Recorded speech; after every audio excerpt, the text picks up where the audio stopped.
Salut tout le monde, j'espère que vous allez bien. Aujourd'hui je vous retrouve pour une nouvelle vidéo et aujourd'hui sera un haul couture de ce que j'ai acheté pendant le mois de mai et de juin. J'espère que la vidéo va vous plaire, donc c'est parti. Par contre, si vous voyez que je suis rouge ici et au niveau des joues, c'est normal, j'ai chaud à cause des éclairages. Je n'ai pas de l'eczéma, j'ai juste une peau qui marque très vite. Ne vous inquiétez pas, j'ai une peau grasse, mais alors grasse de chez grasse. Donc c'est pas aujourd'hui que je vais avoir de l'eczéma, je préfère vous le dire. Donc pour commencer, j'ai un magazine à vous présenter. Bon, de base, je devais vous en présenter un deuxième, mais le deuxième, j'arrive pas à le trouver, comme d'habitude. C'est le dernier magazine de la Maison Victor. Je le cherche désespérément et je ne le trouve pas. Bien sûr, j'espère que quand cette vidéo sera sortie, donc dimanche prochain, pour moi, j'espère que je l'aurai trouvé, croisons les doigts. Mais j'ai quand même un magazine à vous présenter, donc c'est le magazine Burda Easy du mois de mai et de juin qui se présente comme ceci. Donc sur la page de couverture, on a le modèle qui est le Bermuda. Que le Bermuda, il me donne bien envie d'essayer et pourtant je suis pas short et je me dis pourquoi pas tenter de faire un Bermuda. Peut-être que je vais aimer cette coupe là, on ne sait pas. Donc déjà le petit modèle là il me plaît pas mal. Après au niveau des tailles, pour les personnes qui ne sont pas au courant, c'est de 34 à 44, ça ne va pas au-dessus malheureusement. Il y a à l'intérieur 5 modèles différents. Donc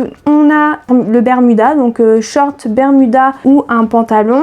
On a une robe, même deux robes, excusez-moi. On a aussi un top, c'est un basique. On peut avoir en différentes tailles. On peut l'avoir en croc top, en t-shirt ou en manche 3/4. Ensuite, on a une robe style empire.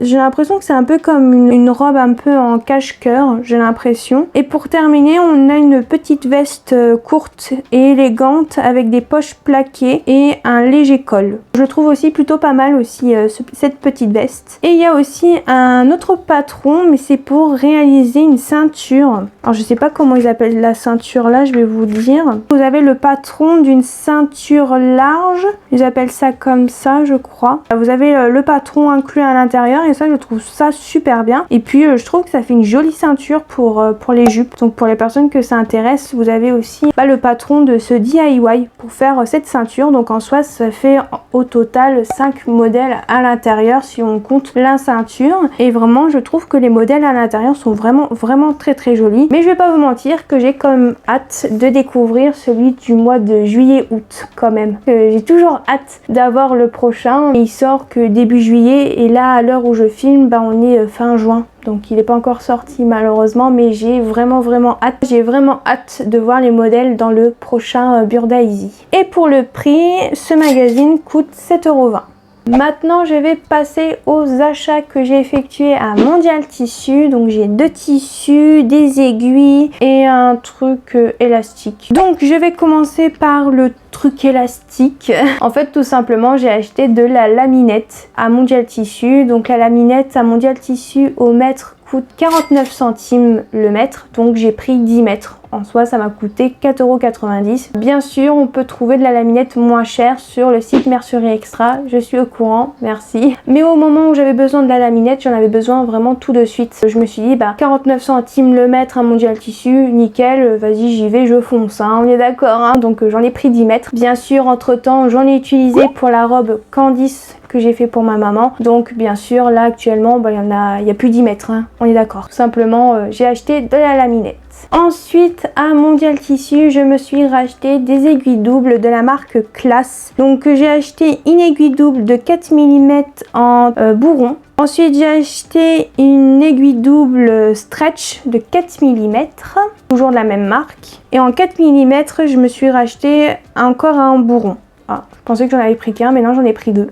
Alors pourquoi j'ai racheté les aiguilles doubles de cette marque là? Je vais pas vous mentir que celle-ci se casse moins facilement que celle de la marque Schmetz. Me demandez pas pourquoi, je sais pas si c'est le fait que ma machine à coudre n'aime pas la marque Schmetz ou c'est la marque là qui est bien, je ne sais pas. On m'avait dit que la marque Classe c'était pas terrible. Pour l'instant j'ai rien à dire sur les aiguilles doubles, je les trouve très bien. Et pour le prix c'était 3 € l'unité.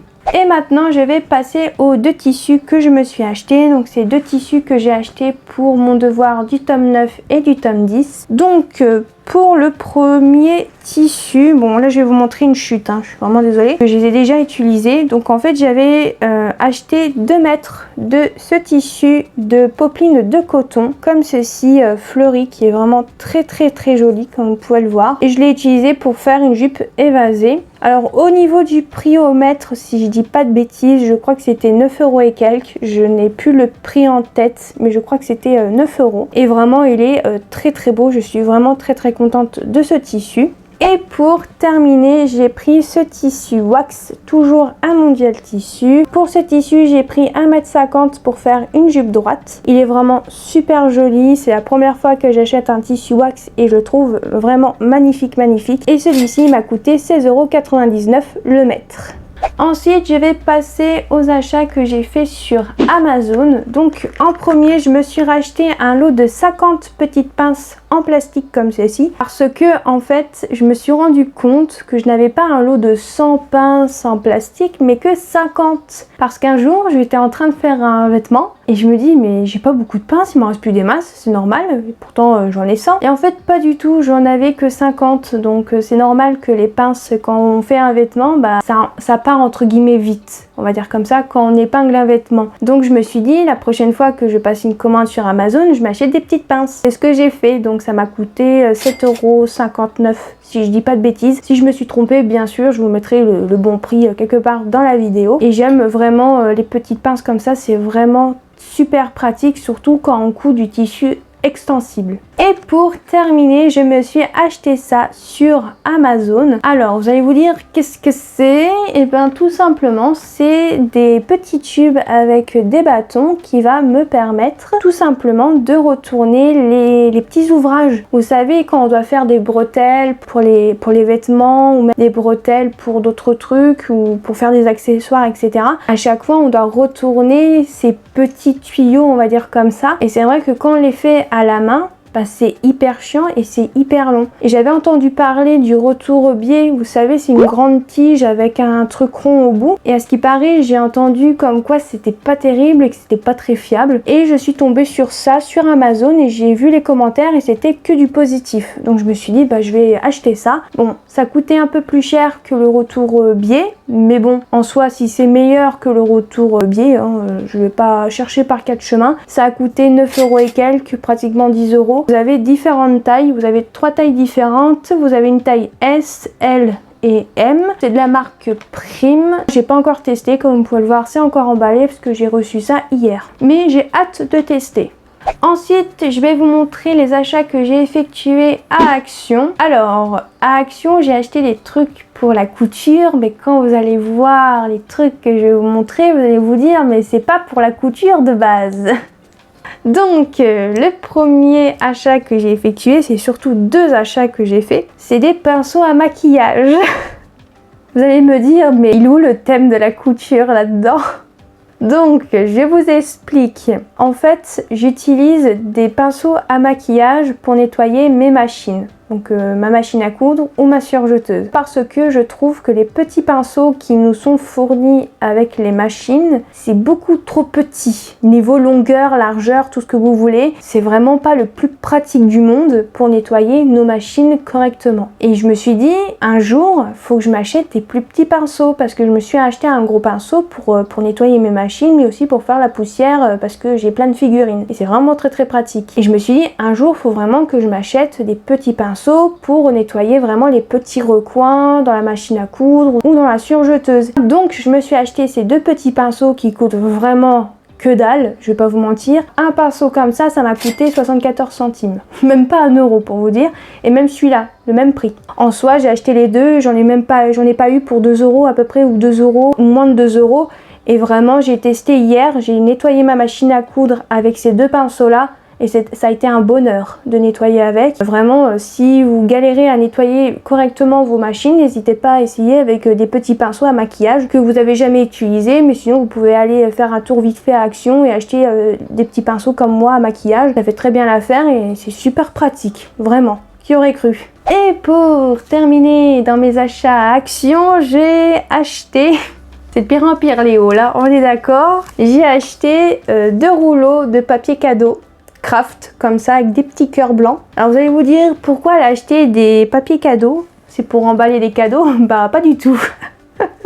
C'est surtout pour faire des patrons sur mesure. Voilà, parce que mon prochain tome, donc le tome numéro 11, c'est encore sur du modélisme, mais c'est sur tout ce qui est les hauts. Donc je vais faire le patron du buste, le col, les manches, etc.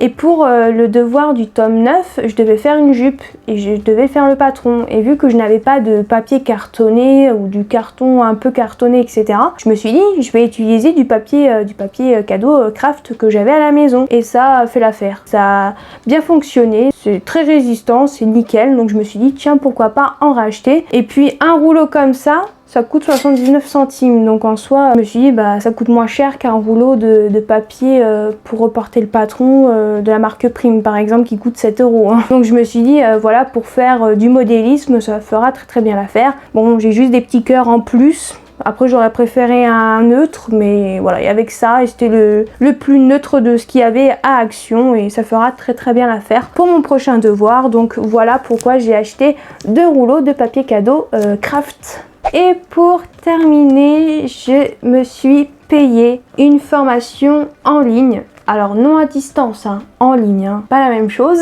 Donc en fait j'ai décidé de me payer la formation en ligne surjeteuse de A à Z de Enjoy Couture. Voilà, pour les gens qui ne connaissent pas, Enjoy Couture a une chaîne sur YouTube. C'est aussi une formatrice, elle a aussi son propre site internet où elle propose des formations en ligne et elle propose une formation sur la surjeteuse. Et vu que je suis pas hyper douée en surjeteuse, je me suis dit pourquoi pas m'offrir une formation en ligne sur la surjeteuse. Donc bien sûr j'ai fait mes petites recherches et après je me suis souvenu qu'elle proposait des formations en ligne. Alors je me suis dit tiens, je vais aller voir parce que j'aime beaucoup ses vidéos, je trouve qu'elle explique très bien et je me suis dit pourquoi pas essayer et voir si elle a fait une formation sur la surjeteuse. Et bien sûr elle en a fait une, donc je me suis dit pourquoi pas me faire plaisir, essayer d'évoluer au niveau de la surjeteuse parce que je ne connais pas encore tout et je galère encore un petit peu avec la surjeteuse. Donc je me suis dit pourquoi pas me payer cette formation qui coûte 37 €. Alors à l'heure où je vous parle, je ne l'ai pas encore commencé, mais j'ai vraiment hâte de commencer cette formation parce que je veux vraiment apprendre plein de choses sur la surjeteuse.